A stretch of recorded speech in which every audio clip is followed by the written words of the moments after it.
Sir, I think your voice is not clear. Okay, is it better now? I think some.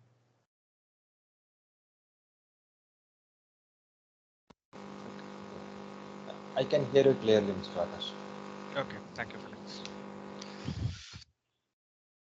Fine, guys. Felix, so we are 2 classes old. So there were few introduction session which was happened last few days. I think there is some sort of disturbance in your audio, Felix, if I'm not sure. So yeah, basically, Felix, what do you do? What is your years of experience, or are you a fresher? What is your exact designation? Actually, I am a system administrator in Satyabama University. Okay. Okay. Okay, I am having 20 years of experience in college side. Uh-huh. But I have basic knowledge about that systems, hardware and networking and all. I don't have any much knowledge about cloud and all. Okay. After some family circumstances, now only I got relieved. So I want to switch over this job from this side up to cloud side. Okay. So that I Awesome. choose this subject. Okay. Felix, but there is a lot of disturbance. So I From my think side. you'll have, yeah, yeah, lot of disturbance from the audio. Not sure. Fine. Okay. If you have any doubts, feel free to unmute yourself and ask. So today I'll be covering a new topic. The class, two other topics which you missed out. I will be covering that up later. Okay, that is basically the introduction class and the basics of Azure.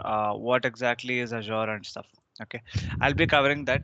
Not to worry. And apart from that, today we are going to discuss a fresh topic which is not related to what we discussed in the previous class. Okay, so basically till now we are using Azure portal. Okay, Azure is for your knowledge, it is a cloud service provider. Like how you have AWS, you have Azure as well. Okay, so when we talk about today's topic, we are going to start with a new topic called virtual machines. Okay, so obviously you know what servers are and stuff, right? So what what exactly is a server, what functionality does it solve and stuff. So this topic is not related to the ones which we have discussed previously, but at any point in time, if you have any doubts, if you're not able to relate to what we are talking, you can stop me and you can ask doubts. Okay. So when we talk about virtual machines, okay, so virtual machines are basically virtual servers. Okay, virtual machines are basically your server on cloud. Okay, on your cloud service provider, that is your virtual machine. So let's say you have a server. Okay, imagine it this way. Let's say you have a server. You put that server, if it is present physically, okay, then it's called a physical server, right? So it is a physical server. So it is, you can feel it, you can touch it, you can work on it and stuff. Okay, so that is a physical server. And when you are deploying servers on Azure, servers on Azure specifically, okay, we call it virtual machines. Okay, we call it virtual machines. So in short form, we call it the VM. Okay, so what is the difference? Okay, what is the difference between a physical server and what is the difference between a cloud server or a VM? Okay, so the difference is that let's say you have a physical server. Okay, you have a physical server, you will be able to work on it. Okay, it is like just like your laptop. Okay, just like your laptop, you will be able to touch it, you will be able to work on it. If there is any issue with the hardware or stuff, you will be able to do it by yourself. Okay, but when you talk about a um, virtual server, okay, so that is something a physical server will host. Okay, so when we talk about a virtual machine, okay, a virtual machine is hosted by a physical machine. Okay, it is hosted on top of a physical machine. Okay, so that means to say, um, we have Azure data centers. Okay, we have data centers. Data center is basically collection of multiple servers. Okay, data centers are basically collection of multiple data centers, and in each data center you have a lot of physical servers. Okay, so you have a lot of physical servers. Okay, so once you have these physical servers, whenever as a customer, when I give request to them that I want a virtual machine, okay, on top of these physical machines, okay, our virtual machine is basically deployed. Okay, so imagine this to be a physical machine. Okay, and let's say I am giving a request to Azure saying, look, I need a virtual machine. Okay, I need a virtual machine of size 1 GB RAM, okay, and one vCore, one vCPU, okay, one virtual CPU. This is the size which I need. Okay, so what basically happens is the Azure takes your request.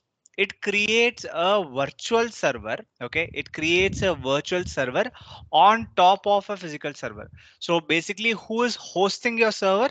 The physical server is basically hosting your server, and your virtual machine is created. Okay, to understand this in more detail, the process goes this way. So basically, data center, you do understand that it is a group of collection of virtual machines. So let us just, I'll show you a data center image. Okay, you will understand better. So a data center will have lot of racks and lot of servers and stuff. Okay, I hope you would have seen in movies or in real life how a data center looks. Okay, so all these are individual servers. Okay, all of them you see here, this is called a rack. Okay, this is called a rack. Okay, and these are all your physical servers. So in Azure data center, let's say you are giving a request to create a virtual machine. So what happens? Let us take example of one rack. Okay, in one rack you will have around 10 physical servers. Okay, we will further blow this up and we will focus on one physical server. Okay, we will focus on one physical server. So what happens is, let's say you are giving a request to Azure saying you want to create a virtual machine. Okay, you want to create a virtual machine. So what happens? The request is taken up depending on which region or which place you are giving it. Okay, the request will be taken up by Azure. Let's say you are giving a request of one 1 GB RAM, okay, and 1 GB RAM and one vCPU. This is the request which you are giving. Okay, so once you are giving this particular request, okay, this request goes to the Azure data center. It will look out for an apt virtual or apt physical machine, okay, on which your virtual machine can be hosted. How is the hosting process done? It is very simple. Okay, all these servers have Windows installed on them. Okay, they have Windows 2016 or 2019 server edition installed on them. Okay, and then what happens is, they will have a role, okay, a Windows role called Hyper-V. Okay, Hyper-V installed on top of them.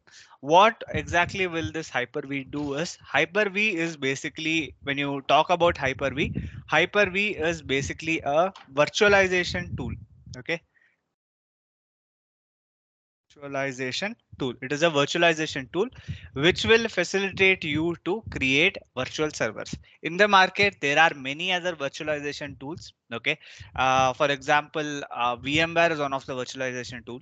Okay, similarly, Hyper-V is one of the Windows proprietary role, okay, which will help you to do virtualization. What is virtualization?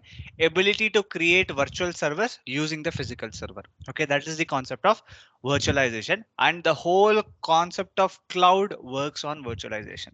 Virtualization is the ability to create uh, virtual machines with the help of a hypervisor. Okay, so example of an hypervisor is basically Hyper-V. Okay, Hyper-V is one of the example for a hypervisor. Okay, so don't get confused between these two terms. Okay, hypervisor is a tool. Okay, uh, it is not, Hyper-V is the example of that tool. Okay, so there are different hypervisors. Hyper-V is one of them, and VMware is one of them, and all of these. So hypervisor is a thing which is required for you to enable virtualization. In Windows, that job is done by the role called Hyper-V. Are you guys clear with these two concepts? Any doubts? Anything which you're not clear, please ask.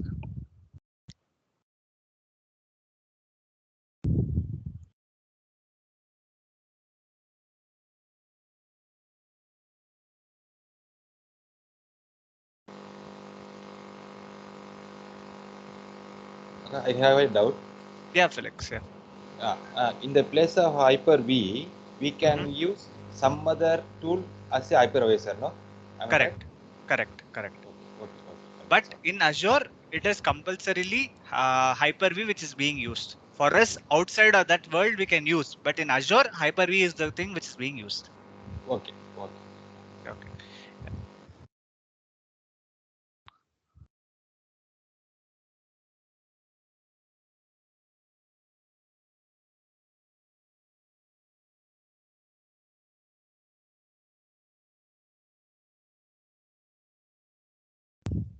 Yeah, so moving on, so if you guys are not clear, please let me know. Okay, these are very important topics.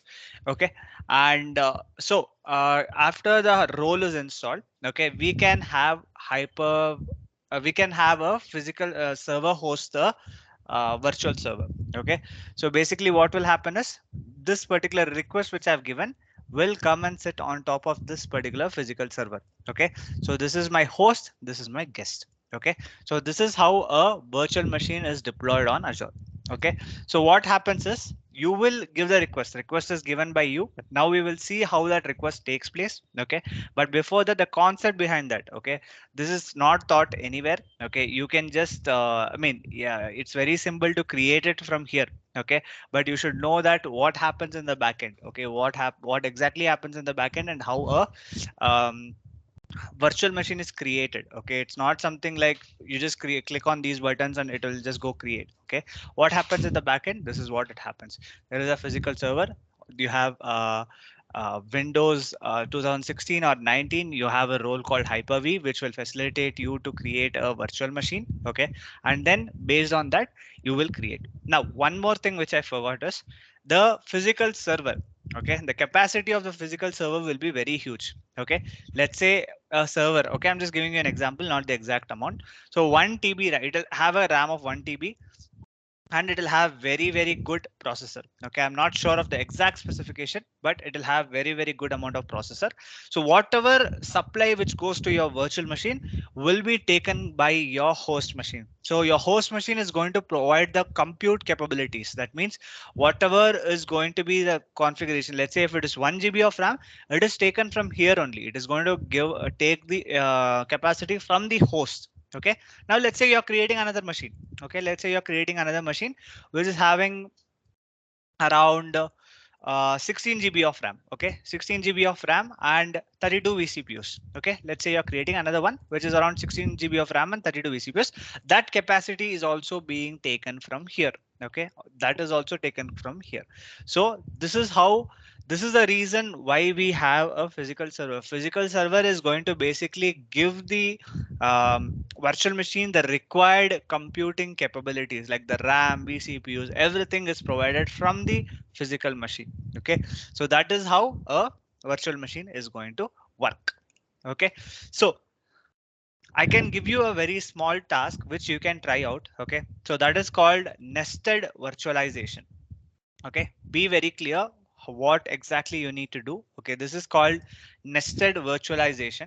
Okay, so I will explain this task after we create our virtual machine. Okay, so this will show you how beautifully we can create the servers. Okay, and on top of that host another virtual machine. So basically what we are going to do is we are going to create a virtual machine.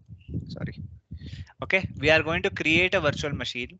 Let's say we are creating a Windows 2016 virtual machine. Okay, this is a virtual machine, but we will imagine that this is my physical server. Okay, let's imagine this is my physical server. On top of this, we'll install Hyper-V. Okay, we can very well install Hyper-V on this. Once we install Hyper-V on this, we will create a small virtual machine. Okay, we will create a small VM. Okay, which will take capacity from this particular machine. So since we do not have our own physical server, we can do this. We can create one VM. On top of that, we can do another VM. Okay, that VM will be the nested one. Okay, that means this is the host machine for that particular virtual machine. Okay, so I know if it's too confusing, that's okay. Okay, once we create the virtual machines, you will understand better. Okay, so Now what are we going to do is we are going to create two things. Okay, before that I gave you guys one task. Okay, so what is the difference between a client machine and what is the difference between a server machine? Anyone, especially Dilip and Karthik, did you guys check that? Client machine has less memory. We can use only one or two apps. Server we have large amount of storage. Okay, that could be one. And anything else?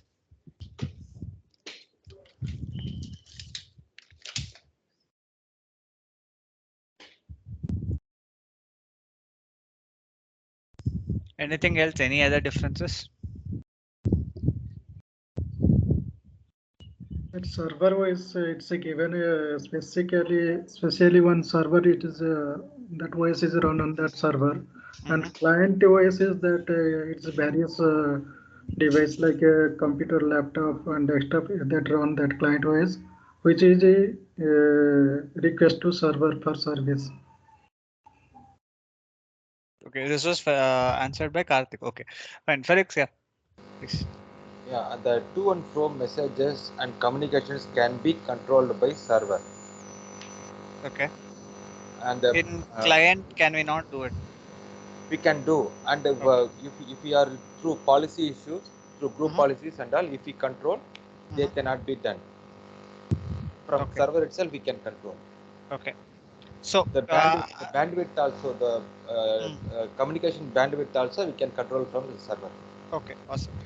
So yeah, that is perfect. Karthik, your answer was also correct. Just one more quick question. Dilip, you haven't answered any points. Anything you have? Anything which you can share with us? No. Okay, thank you. So basically, apart from this, let's say, can you give me an example for server? Okay, for example, I'll start with one, an AD server, which is a basically an Active Directory server, wherein the purpose of that server is to just to have a particular purpose is to store user data and manage the things like a domain controller. That is an AD server. Okay, like that. Do you know, or is there any other type of servers specific purpose?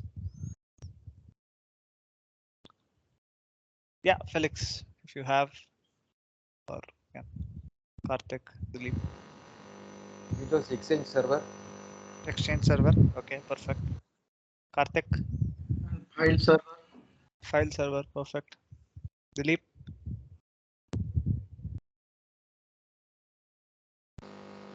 Windows Print server and mail server. Printer server, mail server, you have DNS, you have DHCP, and you have ADFS server.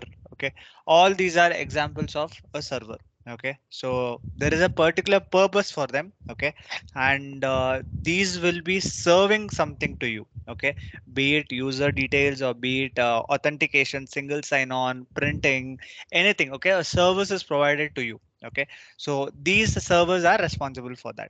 Okay, so that is the major difference between a client operating system and a server operating system. Okay, and now talking about the second thing, the agenda is what exactly is a Windows operating system. Okay, what are the different versions of Windows operating system?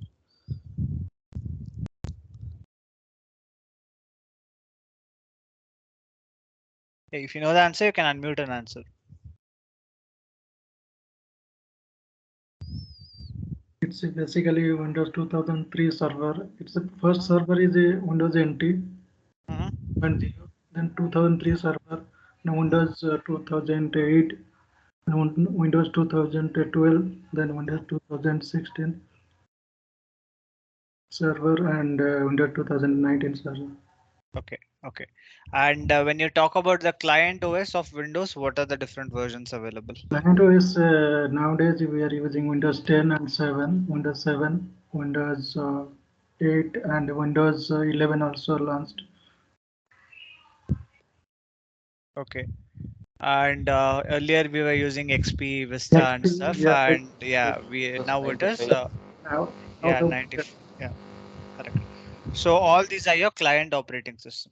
Okay, so the difference is client operating system is what we do use on a day-to-day basis. Okay, and we use it on our personal laptops and stuff. Okay, and server operating system, as we said earlier, it is basically used for a particular purpose. Okay, so these are the major two differences. Okay, and can you tell me different flavors of Linux? What are the different flavors of Linux? I don't want the exact version, at least like for example, Red Hat, like that. Do you know different flavors of Linux? Ubuntu, Fedora, Okay. Mm-hmm. NS2, Mm-hmm. You have SUSE, you have CentOS, okay, you have Kali Linux, okay. All these are different versions of Linux which are available, okay. All these are available on Azure, okay. You can create virtual machines based on all these operating system depending on what requirement you have, okay. You have CentOS, you have Ubuntu, you have Red Hat, all these are available, okay. First, what are we going to do right now is, okay, we are going to create two virtual machines. Okay, just a simple task. We are going to create two virtual machines. The first one is going to be a Windows virtual machine. The second one is going to be a Linux virtual machine. Okay, so a Windows VM and a Linux VM. So what happens here is, a Windows VM, we have a specific way to access it. Okay, so one quick question: are these physical servers or virtual servers, whatever we are going to create now? Virtual. Okay. Uh, any other answers, Karthik, Felix, or Vijay? virtual. Okay, we are clear with that. Okay, so these are virtual servers. So there is an issue. Okay, virtual servers, there is an issue. So if it is physical, you will go to that machine, you will log it, right? So how are we going to access these machines? That is the basic issue. So it is very simple. Okay, we will use certain ports. Okay, we will use something called ports, and we will access these virtual machines. Okay, and there are tools through which you can access this. Okay, for Windows it's a different tool, and for Linux it's a different tool. Okay, let's talk about that. So the port number for RDP, okay, the protocol is basically RDP, which stands for remote desktop protocol. Okay, RDP stands for remote desktop protocol. The port number for that is 3389. Okay, and the tool which we are going to use is IDC, which is a inbuilt tool. Okay, you don't need to download anything. Okay, in order to access your virtual server on cloud, okay, we are going to use the inbuilt tool which is called RDC. Okay, so if anyone of you go to your system and type RDC, you will get this particular tool. Okay, wherein you'll have to give the public IP, username of the machine, password of the machine, and login. Okay, so this is an inbuilt tool. When we talk about Linux, it's a different case. Okay, the port number here for Linux is going to be 22. Okay, and the protocol is going to be SSH, and we are going to use a tool called Putty. Okay, Putty is not an inbuilt tool, so this needs to be downloaded. Okay, and the site where you download this is putty.org. Okay, putty.org is the site which you are going to download this from. Okay, so this is about how you access these virtual servers.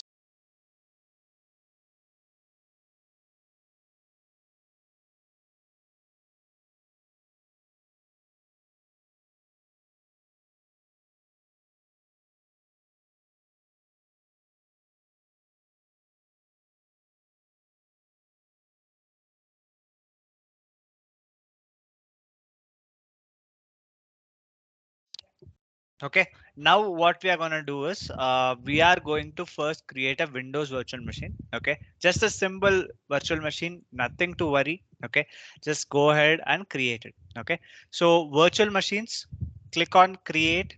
Okay, and it will ask for certain details. Okay, first things first, you need to give, as we discussed earlier, we need to give the resource group name. Okay, so if you already have a resource group, give it, or if you do not have it, click on create new RG1 and click on OK. That will automatically create. Okay, so this is my new RG1. Okay, the name of the virtual machine, let's call it Windows 1. Okay, Windows 1 is the name of the virtual machine.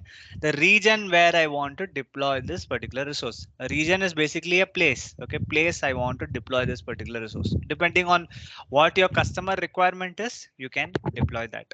Okay, as of now, We are just creating a simple machine, so let's not focus too much on the other options. Okay, the region you select, you can skip this. Okay, you can put it as no infrastructure redundancy. Security type, you put it as standard. Okay, click on see all images. Okay, click on see all images, and here you need to create, let's say we'll create a 2019 server.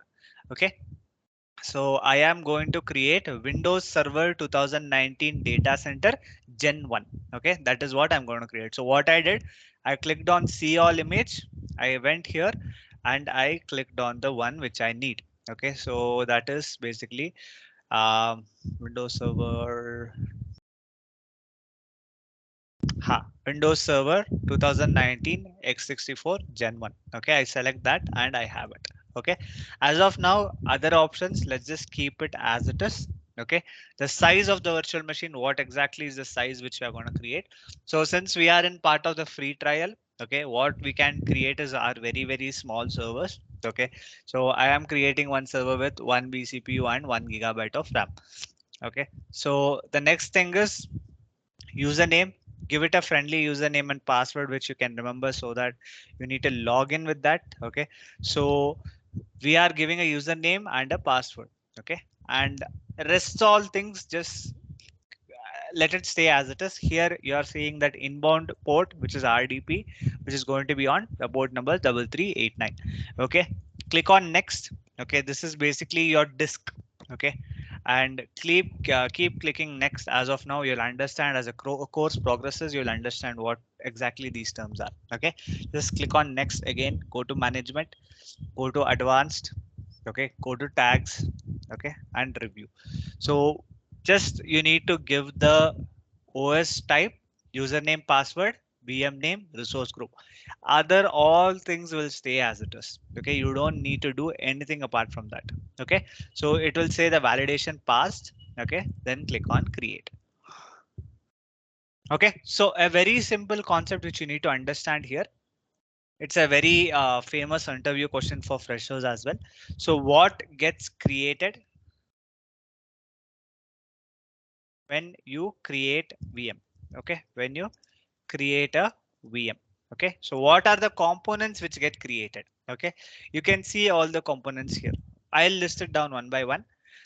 The virtual machine gets created. Okay, obvious. Second thing is a public IP address gets created. Okay, that is a resource. What are the resources which gets created when you create a virtual machine? Virtual machine itself, public IP address. There is a disk which gets created. Okay, fourth thing is basically your NIC. Okay, NIC, network interface card. Okay, and your NSG, network security group. Okay, so and also sorry, for when you're creating a new virtual machine from a new subscription, a VNet also gets created. So you have your NSG, you have your public IP, you have your VNet, you have your network interface, and you have your virtual machine. Okay, there is no NIC, it's not a physical thing, so it's just NI, which is basically your network interface. Okay, your NSG gets created and your VNet gets created. Okay, all these components are created when you create your virtual machine. Okay, when you are giving this, without these things, your virtual machines cannot run.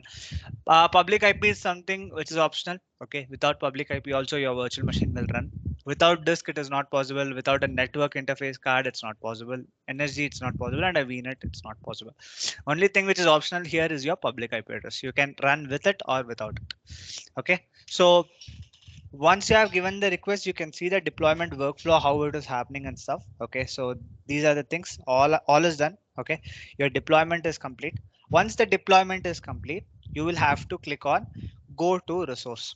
Okay, once you go to click on once you click on go to resource, you will get a public IP address. Okay, you will get a public IP address. Copy the public IP address. Okay, which tool are we going to use? Any answers? Yeah, Felix. Putty. Putty. Are we creating Windows or Linux? Windows. So Windows will be using Putty or will be using some other tool? I think RDC. RDC. Yeah, correct.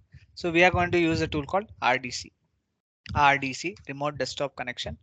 paste the public IP. Okay, 20.168 whatever. Okay, this is the public IP, and click on connect.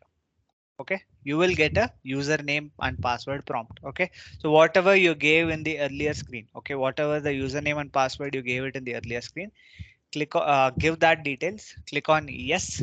Okay, and you will be logging in into your virtual machine. Okay, so this is how you exactly log in into you connect to a Windows machine. Okay, so this is how it happens. So Windows is something which is graphical again. Okay, you will have a graphical user interface, you can see stuff here. Okay, but when you talk about Linux, there are some versions which are graphical and some of them are all black and white. Okay, you just put commands and you just execute them and stuff. Okay, so Windows is graphical, so once you log in into it, you will actually see something which is very similar to your desktop. Okay, only difference is your desktop is client OS and your this machine is server OS. So this will have a different functionality. This will have a different functionality. Okay, so since it's a very small sized server, okay, it is taking some time, but once it's ready, yeah, you can see this.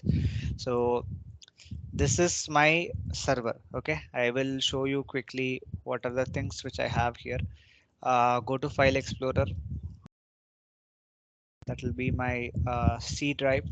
Okay, and you have something called Server Manager, which you do not have on your client OS. You do not have a Server Manager, so you have all these roles and features. Okay, all these roles and features which you will not have. Okay, on your uh, client OS. Okay, and if you want to add roles and features, you can do that as well, like Hyper-V or DNS, DHCP. You have list of roles which you can add. Okay, all these things can be done in this particular server OS. And if you go to File Explorer, okay, you will see that you have your data disk, you have your temporary disk, and everything. Okay, so this is the major difference between your the major difference is basically your server manager and what comes inside the server manager. Okay, so you have a lot of things which you can do, like DNS, DHCP, Hyper-V, everything you can install. Okay, I'll just show you quickly the list of services which you have. Okay, you can also do it on your client OS, but it will not be that efficient and that effective. Some roles and features you can install on your client OS as well. Oh, and main thing I forgot, you can also host websites. Okay, all your websites which are running, it is basically hosted on a server. Okay, and these servers are usually running on Apache, or it's running on IIS, which is Windows its own service. Okay, so it's Windows proprietary software for hosting websites. So that is basically this one, web server, IIS. Okay, as I said earlier, all these are available. So you have Active Directory certificate servers, domain servers, federation servers. This is the DC which I was talking about. This is the ADFS. You have DNS, you have DHCP. You work it as fax server, Hyper-V, printing. Everything is available here. Okay, and the remote desktop service, all these, and obviously the file storage service. You can use it as a file server as well. Okay, all these features and roles are available for your virtual machine. Okay, which is basically your 2019 server. Okay, this is how you access a Windows server. Okay, now the next thing which I'm going to show you is quickly create a Linux server. I will choose Red Hat as my operating system. Okay, same step. Go to your create virtual machine option, click on um, the resource group which you want to create, give the name as Linux 1. Okay, once you're done with that, same region I'm going to deploy, and here I am going to deploy no infrastructure redundancy. One more thing I want to tell you. Okay, so here, from here also I can access another server. Okay, I can go ahead and access another VM. Okay, another Windows VM via RDC. Okay, so let's say I have two Windows VM. I log in into one. From that, if I give the public IP of the other one, I will be able to access it since it's Windows. Okay, so that is the thing which you need to remember. That will be useful for you to complete your assignment. Okay, so yeah, moving on with Linux. So no infrastructure redundancy, security type stays standard. Okay, here you need to choose a Linux operating system. Okay, I will go with Red Hat. Okay, Red Hat, uh, Red Hat 7.4 generation 2. Okay, I'm going to go with this.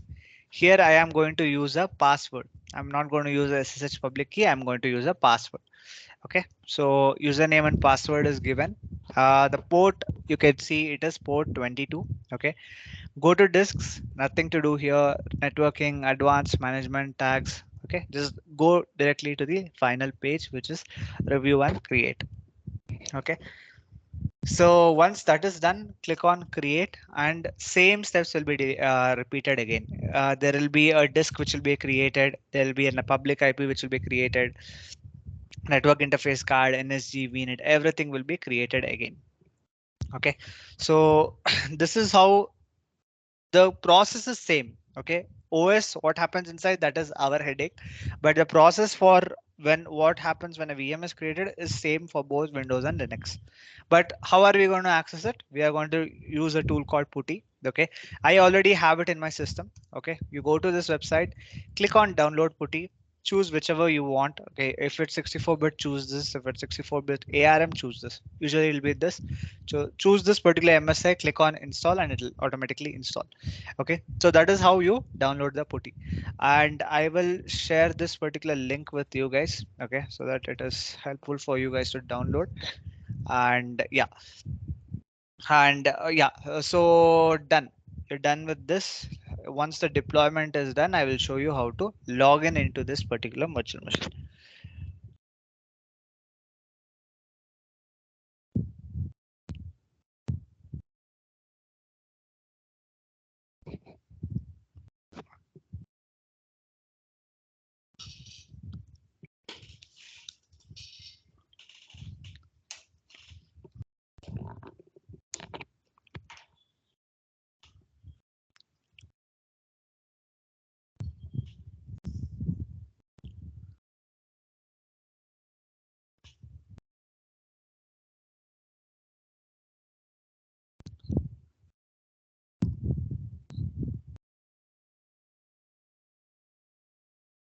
Okay, the deployment is complete. Go to resource, you will get a public IP again. Copy that public IP. Okay, you see this clipboard option, click on that, it will automatically copy to your clipboard. So what you do is you need to open Putty. Okay, this is how your Putty looks, and here you need to paste the public IP. Okay, paste the public IP and click on open. So once you're done that, click on yes. Okay, you want to connect to this particular system, give the username and password.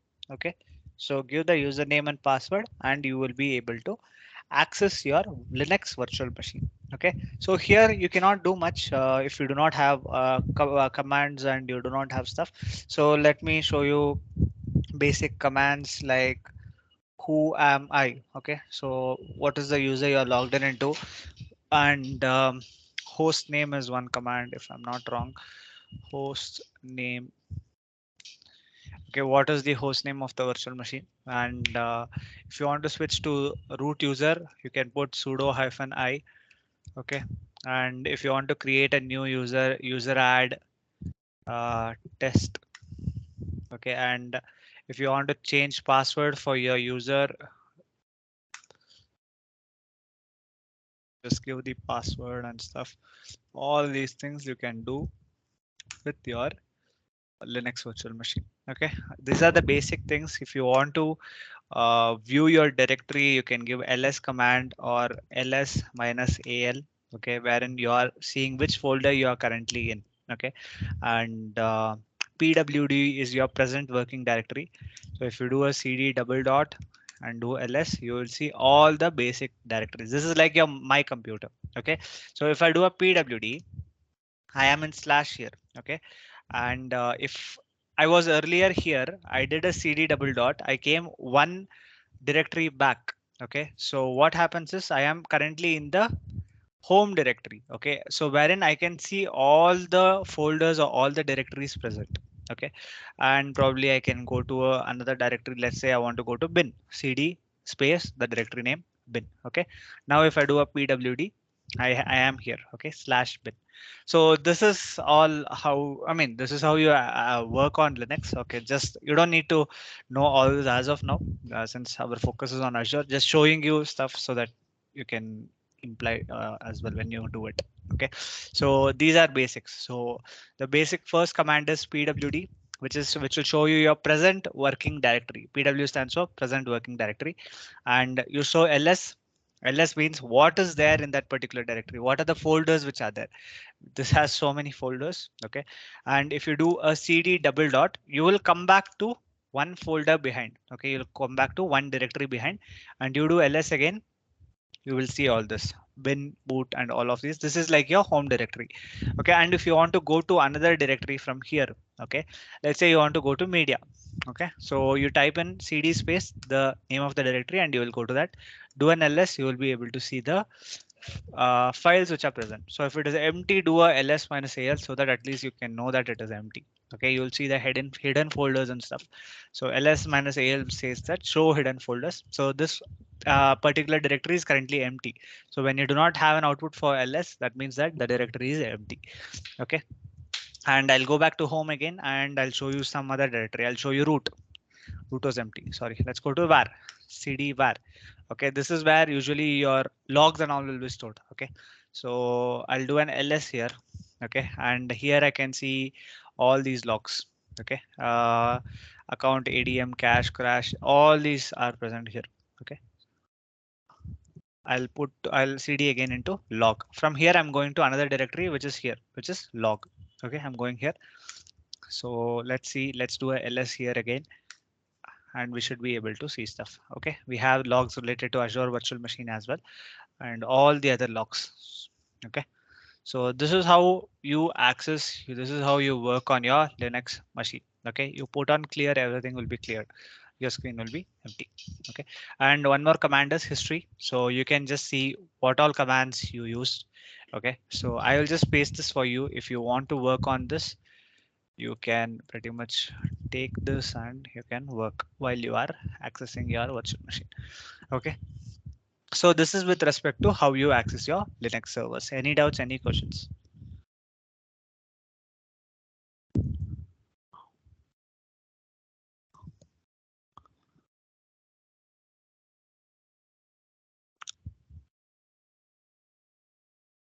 Yeah, any questions? Felix, Dilip, Karthik, Vijay, anyone?